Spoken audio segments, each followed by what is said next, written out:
sunk an enemy destroyer. Hey team, it's Ripper here. Hope you guys are doing fantastic. Got another video today, again with the map Riposte, and this time with the mighty Napoli. But before we begin, like, subscribe, bell button below if you want to support the channel and everything we're doing here. Can't thank you guys enough. Passing 1,400 on our way to 1,500. Ultimate goal is 2,000 subscribers to give a free premium DD giveaway to thank you guys for all the support that you guys have done as always. All right, let's get right to it. Napoli and Riposte. This video is actually more... not as much about the strategy, but more about the ability of the Napoli lately in the clan battle season that you've seen with tier 10, 7 versus 7. And I have to say, this thing is powerful. But let's get to some of the strategy with Riposte in this particular game replay. And then when we get to the replay, we'll talk a little bit about the Napoli. And this is my really first time playing it in clan battles or ranked or any kind of competitive. And I have to say, it's super powerful. Not so much in randoms with the meta the way it is, but actually more along the lines of what we're going to do in today's strategy. All right, so let's get right to it. 7 versus 7, as you can see right here. Enemy team on the southwestern side. We are starting on the northeastern side. We have 1 battleship, 4 cruisers, and 2 destroyers set up. Same goes for the enemy team. And Riposte I've been getting a lot lately, and we've tried many different tactics about splitting up the team. We'll have half the team go this way or half the team go this way. So we're trying out different things and see how they work. So normally, what is the strategy? The strategy I've seen is focused in either A, B, or B, C. The reason being is it's easier to defend 2 caps closer that are much closer together, and then opening avenues that give yourself the ability to flank or go open water. As you can see on both sides, there's open water on the outer rims and a lot of cover in the central. So really capping just 2 points right off the bat or holding it can really win and decide the victory of the battle. And I think that's what some of the strategy that we usually lean towards is, hey, just cap 2 and guard them. And that gives yourself options to either open gunboat or just use island cover for just holding purposes. But I've noticed lately that the meta really this day is, and I'm trying to find out ways to counter it. You guys help me out of how to counter these tactics, but have you guys noticed that there's a lot of camping cruisers lately, like literally just hiding behind an island there, or they'll hide behind an island there, or maybe hide behind an island way back here or way back here and just launch HE spamming shells at long distance. And it seems that's just what Clan Battles does. One, it's conservative. It's really annoying because you've got radar cruisers that can radar the whole area because the maps are small. So destroyers really capping is very difficult. And really, the cruisers are nose in are difficult to kill, especially with Soviet cruisers that literally can tank like a champ. And I've just noticed that seems to be the meta. So we're trying to find ways to counter the camping cruiser game technique that people are trying to do lately. I mean, you notice they're almost sometimes front loading on the cruiser aspect. Sometimes I've seen teams go all cruisers in one battleship and maybe one destroyer and all cruisers. That's what I've noticed a lot lately. So let's get right to it. Let's see, how can we counter this and what can we do to mitigate a lot of that HE spamming camping? So we are in the Napoli, of course, and we are starting on the northwestern side. I call the team to really do a en masse push to one side, that is flanking alpha maneuver. Now, one destroyer is going to go ahead and maneuver down to Charlie. They have the option of either going straight into cap, which is a death sentence, or go out in the outer skirts and kind of spot and torpedo, preferably a torpedo boat that can outspot and out-torp everybody in Charlie cap to distract the enemy team. Now, what we're going to do as a Napoli, with our help of our destroyers, we want the destroyer to obviously go to the alpha cap and really kind of either one scout or kind of test the waters and maybe check it out, torpedo, and egress as well. That's one option right there. That's for the destroyer, just to play conservative. We on the Napoli are going to go and flank hardcore, especially with our speed. If you don't know this, the Napoli can actually go about 37 knots. Pretty quick for a cruiser, pretty nimble. We're going to take another radar cruiser with us, and they're going to support and follow behind. That's the plan, that is. No plan goes according to after the first shot, so this is just the idea. Conquer will also support the rest of the fleet up here, having good shots into not only Alpha and Bravo. So that gives the Conqueror the ability to use its guns. We also have the Des Moines pushing in, kind of conservative, as well as another cruiser as well. kind of just lingering in the background. Stalingrad, Des Moines kind of lingering in the back, guarding A and B, radar, having that radar available, all while being able to produce shots into Bravo and getting these nice shots into the enemy team in case they do want to attempt Bravo or just sit there and camp. Now, the whole idea, now this only works if the team actually continues holding down the W key and going full speed around to counter these potential, threats right here. I mean, we have a cruiser potentially holding there, maybe a cruiser there. So if we flank hard enough, we can catch them broadside and avoid them being capped. Now, the only other threat I can think of, if there is a destroyer that proceeds there, if a destroyer actually begins to move in that direction, then we potentially have a problem of getting out-spotted and detected early, and that could lead to an issue. But if we keep a radar cruiser with us, that will identify the destroyer immediately, and then that allows us to not only get all guns en masse as well as move in and flank from the west. Now, the cool things about the Napoli is the sap secondaries, which we'll talk about in a minute, but they're super, super powerful.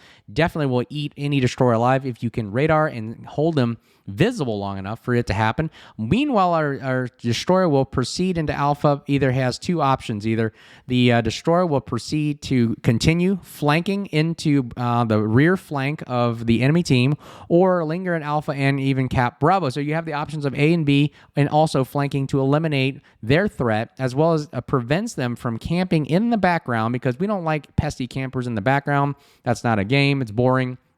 So why not eliminate that threat altogether by flanking from the southwestern side into their cap, and it forces the enemy team to actually make a decision here. Either they're going to run away to Charlie or have to push into the jaws of our main enemy force. So what do we anticipate the enemy team doing? And we'll see what the replay actually shows us. The enemy team's actually probably going to obviously camp here. Oops, wrong arrow. They're probably either going to camp right there into Bravo, have another cruiser, maybe sit right there, hold Alpha. Their destroyer probably will go for Bravo. Another destroyer goes to Charlie. Their other destroyer will proceed into Charlie to support the destroyer, and then the battleship, obviously, which is it's a variable. It could linger either one away. Obviously, look at their issue. They have a problem. They're going into the jaws of our incoming fire, or they'll camp and sit and die.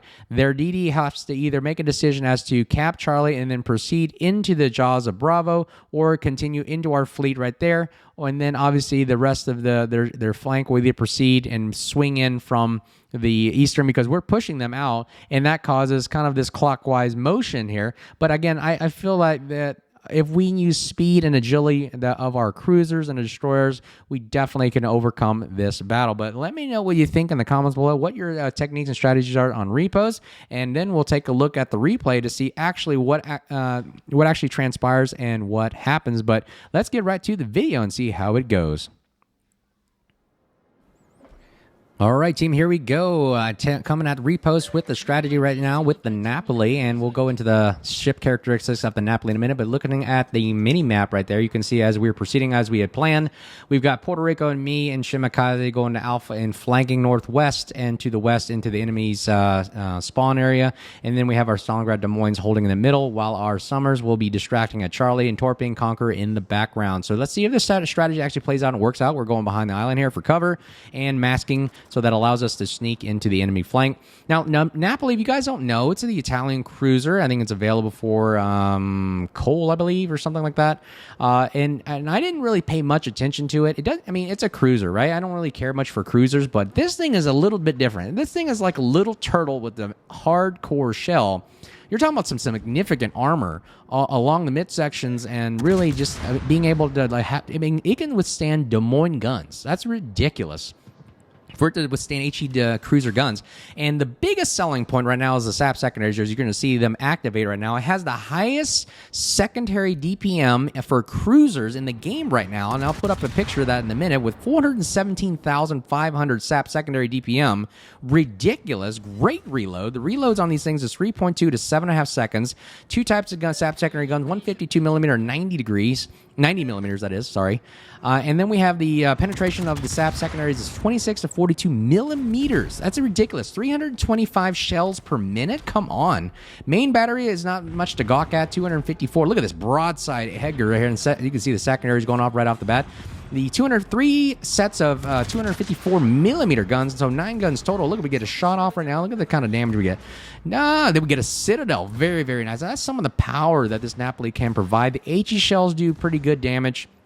And the good trajectory for the HE shells, good speed, 954 meters per second. Secondaries are what really is a selling point here. I'll put up the graph. Look at the secondaries, the angles that they get. That you can see the angles that I'm driving in at these targets at, and it allows the secondaries really to eat up anything alive. I mean, a lot of videos out there saying SAP is just ridiculous out there. The SAP is just almost unfair. But you know, well, guess what? We're going to use it and adapt and overcome, right? Look at the secondaries going off right now. 9.2 range if you build for it. That's as long range. I wish they could bring back the secondary range for cruisers. Again, Wargaming, listen to my video. Listen to all those guys out there. Bring the commander build for SAPs, for secondary builds for cruisers. Now look at that. He took a shot, only took us 3,000 damage, maybe 2,000 damage, scratched the paint, whoop-de-doo. We turn in and watch, we start deflecting a lot of these shells. And then another good thing is we have crawling smoke, as you can see there in our consumables. That crawling smoke will literally just follow us around. A really sneaky technique for a lot of the Italian line. But look at that. Get another citadel right there on the Egger. And look, he's doing his best to shoot at us, and the shells are just kind of bouncing off, not really doing much.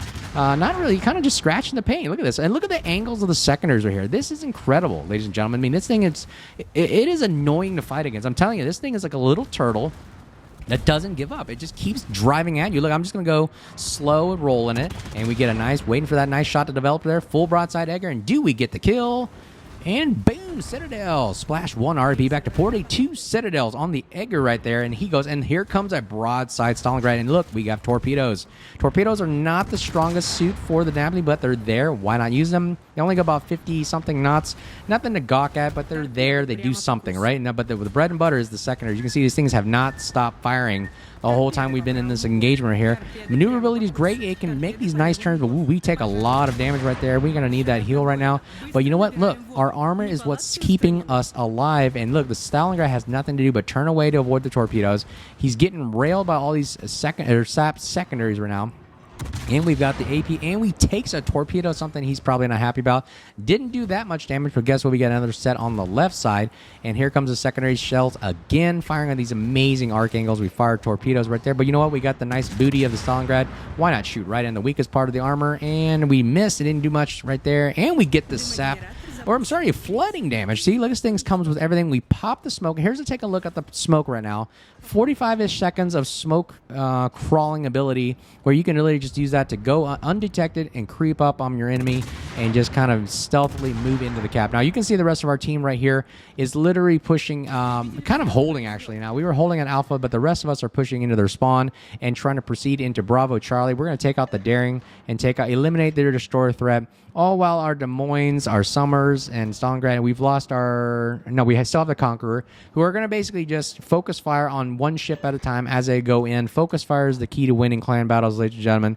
And really, I've noticed the meta, again, is just waiting for the enemy to approach you, and you just shooting. It's the same way with us. The enemy usually waits for us to come through the choke point.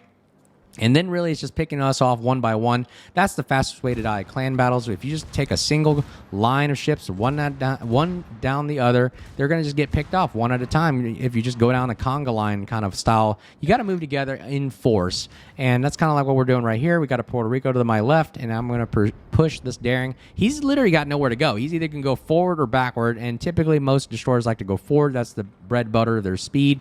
And as soon as we round this corner, he's done for, because we're going to get the SAP secondaries right out. We got the Puerto Rico radar activated, and look at that. Here we go. Nice, juicy shots on the Daring right there. 5,500. The guns are nothing to gawk at, and here the secondaries are just going to eat this guy alive. I mean, the secondaries are just too powerful right there. And look at it, just the rate of fire is insane, and we get a nice kill from the Puerto Rico. Way to kill. And look, here we go. We got Hiragumo spotted as well. He can't do anything, can't use a smoke or whatever, because we got the radar up, we got hydro up, and then obviously we're going to get this nice kill right here. The rest of our team's mopping up everybody else, and look at the secondary just going to town right here, and he can't do anything. He's done by the Puerto Rico. Good shot right there, and we mitigated so much damage. Look at our potential, 1 million potential damage. Ooh, and I forgot about the torpedoes. We can't do anything about this, and we take a hit, and we're down, but it's okay.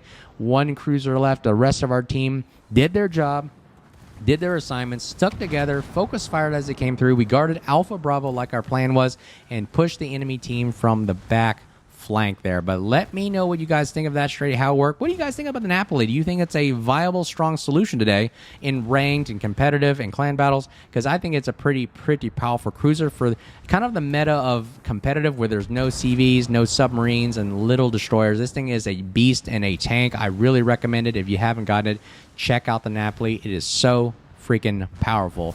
It just doesn't have radar hydro. That's the one lacking thing I would change about it. But there's the win right there. We got 145,000 damage, 2 kills, 1 million potential damage because this thing is a tanking of damage. And like I said, the Napoli is got a turtle shell on its back or something. It can just power through like a fullback and take on the enemy team head on. But that's the game right there. Let me know what you think about the comments below. Like, subscribe, bell below, support the channel. On our way to 2,000 subscribers, premium DD giveaway at 2,000. But that's the battle. Here comes the build coming right at you. Let me know what you think. You can take a pause and look at the video. But this is built purely for secondaries right there. As you can see, all secondary builds. And just the power that this thing can provide with SAP secondaries is just ungodly. I wish they would increase the range to go beyond 9.2. But hope you guys are doing well. Stay safe, and we'll see you guys soon. Cheers.